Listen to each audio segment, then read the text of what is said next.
കൂടുതൽ വാർത്തകളും വീഡിയോകളും കാണാൻ ഈ ചാനൽ സബ്സ്ക്രൈബ് ചെയ്യുക. കൂടെ ബെൽ ബട്ടൺ അമർത്തുക. ഏഷ്യ ലൈവ് ടിവിയിലെ ഫെങ്ഷു പ്രോഗ്രാമിലേക്ക് ഏവർക്കും സ്വാഗതം. ഒരു കുടുംബത്തിൻ്റെ ഐശ്വര്യം എന്ന് പറയുന്നത് ആ കുടുംബത്തിലെ ഗൃഹനാഥയാണ്. ഇപ്പോൾ ഗൃഹനാഥ സന്തോഷമായി ഇരുന്നു കഴിഞ്ഞാൽ ആ കുടുംബം നല്ല രീതിയിൽ മുന്നോട്ട് പോകുമെന്നാണ് വാസ്തുവിൽ പറയുന്നത്.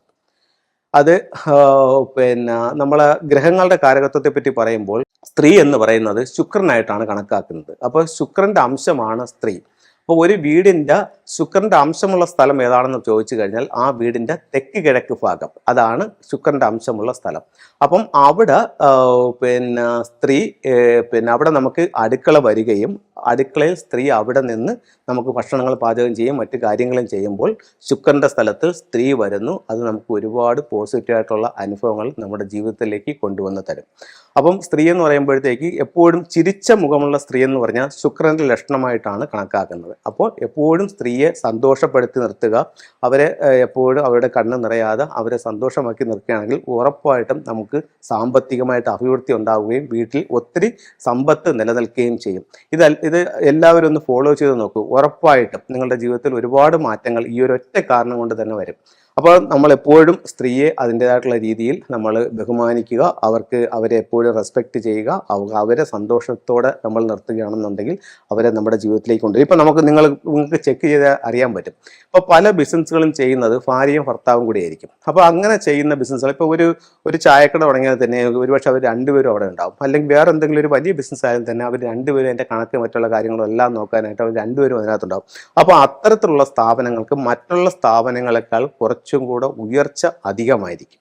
അപ്പോൾ അവർ രണ്ടുപേരും കൂടെ കൂടി ചേർന്ന് കാര്യങ്ങൾ ചെയ്യുമ്പോൾ ഒരുപാട് മുന്നോട്ട് പോകാനായിട്ട് ഏത് ബിസിനസ് ആയാലും അല്ലെങ്കിൽ കുടുംബജീവിതമായാലും എല്ലാം സഹായിക്കുന്നതാണ്. പൈസയുടെ കാര്യങ്ങളായാലും ശരി തന്നെ, പൈസ സ്ത്രീയെ ഏൽപ്പിക്കുക, സ്ത്രീ അവരിൽ നിന്ന് അത് വാങ്ങിച്ച് ചിലവാക്കുക. അപ്പോൾ ആ രീതിയിൽ അത് ശുക്രൻ എപ്പോഴും കൈകാര്യം ചെയ്യുന്നത് സ്ത്രീ ചെയ്യുമ്പോൾ ഒരുപാട് ഗുണങ്ങളുണ്ടാവും എന്ന് പറഞ്ഞ് എല്ലാ പൈസ അവരെ കൊടുത്തുകൊണ്ട് ചെയ്യുക എന്നുള്ളതെല്ലാം പറയുന്നത്. അത് നിങ്ങൾ ആ ഒരു രീതി അവരെയും കൂടെ നിങ്ങളുടെ കൂട്ടത്തിൽ ഉൾപ്പെടുത്തി എന്ത് കാര്യങ്ങളിലും അവരുടെ ഒരു സപ്പോർട്ടും അവരുടെ ഒരു പിന്തുണയോടുകൂടി നിങ്ങളൊരു പരിപാടി മുന്നോട്ട് നീക്കി നോക്കൂ. ഒരുപാട് വിജയങ്ങൾ ഉണ്ടാവാനായിട്ട് അത് നിങ്ങളെ സഹായിക്കുന്നതാണ്. അപ്പം നമുക്ക് സ്ത്രീയെ പറ്റി പറയുമ്പോഴത്തേക്കെന്ന് പറഞ്ഞു കഴിഞ്ഞാൽ ഫെങ്ഷുയിൽ തെക്ക് പടിഞ്ഞാറ് ഭാഗമാണ് കുടുംബനാഥയുടെ ദിക്കായി ഫെങ്ഷുയിൽ പരിഗണിക്കുന്നത്. അപ്പോൾ തെക്ക് പടിഞ്ഞാറ് ഭാഗത്തെ പറ്റി ഒന്ന് രണ്ട് കാര്യങ്ങൾ പറയാം. തെക്ക് പടിഞ്ഞാറ് ഭാഗം ഗൃഹനാഥയുടെ ദിക്കായി ഫെങ്ഷുയിൽ പറയുന്നുണ്ട്. തെക്ക് പടിഞ്ഞാറ് ഭാഗത്ത് യാതൊരു കാരണവശാലും അവിടെ സെപ്റ്റിക് ടാങ്കോ അല്ലെങ്കിൽ കിണറോ അല്ലെങ്കിൽ ബോർവെല്ലോ. ഇപ്പൊ കിണറും ബോർവെല്ലിനെ പറ്റി പറയുമ്പോൾ എടുത്തു പറയേണ്ട മറ്റൊരു കാര്യം എന്ന് പറയുന്നത്, ഇപ്പൊ നമ്മൾ കൺസൾട്ടിങ്ങിനായിട്ട് പോകുമ്പോൾ പലരും പറയും കിണറില്ല, അവിടെ ഒരു ബോർവെല്ലേ ഉള്ളൂ. കിണറായാലും ബോർവെല്ലായാലും രണ്ടും ഒന്ന് തന്നെയാണ്, ഒരേ എനർജി തന്നെയാണ് രണ്ടിലും ഉള്ളത്. അപ്പോൾ കിണർ എന്തൊക്കെ സൗഭാഗ്യങ്ങൾ തരുന്നോ അതെല്ലാം ബോർവെല്ലിനും തരും. ബോർവെല്ലിൽ എന്തൊക്കെ ബുദ്ധിമുട്ടുകൾ ഉണ്ടാക്കുന്നോ അല്ലെങ്കിൽ കിണർ എന്തൊക്കെ ബുദ്ധിമുട്ടുകൾ ഉണ്ടാക്കുന്നോ ദിക്ക് മാറി വന്നാൽ അതെല്ലാ ബുദ്ധിമുട്ടുകളും അതും ഉണ്ടാകും. ഇപ്പോൾ തെക്ക് പടിഞ്ഞാറ് ഭാഗത്ത് ബോർവെൽ അടിച്ചിട്ടുള്ള ഒരുപാട് വീടുകളുണ്ട്. തെക്ക് പടിഞ്ഞാറ് ഭാഗത്ത് കിണർ വന്നാൽ എന്തൊക്കെ ബുദ്ധിമുട്ടുകൾ ജീവിതത്തിൽ ഉണ്ടാകുമോ അതെല്ലാം ഈ ബോർവെൽ വന്നാലും അവിടെ ഉണ്ടാകും. അപ്പോൾ തെക്ക് പടിഞ്ഞാറ് ഭാഗത്ത് എന്തൊക്കെ പാടില്ല ഫെങ്ഷു പ്രകാരം? തെക്ക് പടിഞ്ഞാറ് ഭാഗത്ത് സെപ്റ്റിക് ടാങ്ക് പാടില്ല, കിച്ചൺ പാടില്ല, ടോയ്ലറ്റ് പാടില്ല, ബോർവെൽ പാടില്ല, കിണർ പാടില്ല. തെക്ക് പടിഞ്ഞാറ് ഭാഗത്ത് താന്ന് നിൽക്കാൻ പാടില്ല. തെക്ക് പടിഞ്ഞാറ് ഭാഗം എപ്പോഴും ഉയർന്നു നിൽക്കണം. അപ്പോൾ തെക്ക് പടിഞ്ഞാറ് ഭാഗം ഉയർന്നു നിൽക്കുകയും തെക്ക് പടിഞ്ഞാറ് ഭാഗത്ത് ഇത്തരത്തിലുള്ള യാതൊരുവിധ ബുദ്ധിമുട്ടുകളും വരാതിരിക്കുകയും ചെയ്യുകയാണെങ്കിൽ അവിടെ സ്ത്രീ നല്ല ഹെൽത്തി ആയിട്ടും നല്ല സ്ട്രോങ് ആയിട്ടും നിൽക്കും. അപ്പോൾ അത് നമ്മുടെ ജീവിതത്തിൽ ഒത്തിരി പോസിറ്റീവായിട്ടുള്ള ഗുണങ്ങൾ ഉണ്ടാക്കി തരും. മാത്രമല്ല ഭാരതത്തിന്റെ വാസ്തുവിൽ എന്താ പറയുന്നത്, വടക്ക് കിഴക്ക് ഭാഗത്തു നിന്ന് ഒരു ഊർജ്ജം തെക്ക് പടിഞ്ഞാറ് ഭാഗത്ത് കൊണ്ടുവന്ന് സ്റ്റോർ ചെയ്യുന്നതാണ്. അപ്പോൾ തെക്ക് പടിഞ്ഞാറ് ഭാഗത്ത് എപ്പോഴും ക്ലോസ് ചെയ്തിരിക്കണം. അപ്പോൾ തെക്ക് പടിഞ്ഞാറ് ഭാഗത്ത് യാതൊരു തരത്തിലും ഒരു ഡോറും പാടില്ല.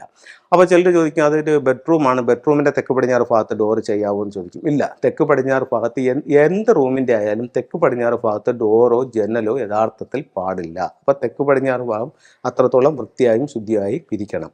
അപ്പം തെക്ക് പടിഞ്ഞാറ് ഭാഗം സ്ത്രീയുടെ ഏരിയ എന്നതിനുള്ള കാര്യങ്ങളൊക്കെ പറ്റി പറഞ്ഞു. ചില ടൂളുകളിലേക്ക് നമുക്ക് പോകാം. ഇപ്പം നമുക്ക് ഒരുപാട് ടൂൾസുകൾ നമുക്ക് ഇന്നിപ്പം ഫെങ്ഷുയുടെ ടൂൾസുകൾ നമുക്ക് വാങ്ങിക്കാനായിട്ട് കിട്ടുന്നുണ്ട്. ഒത്തിരി ആൾക്കാർ കൊറിയറിലൂടെ നമ്മൾ സാധനങ്ങൾ വാങ്ങിക്കുന്നുണ്ട്, അതെല്ലാം ഷോപ്പിൽ വന്ന് വാങ്ങിക്കുന്നുണ്ട്.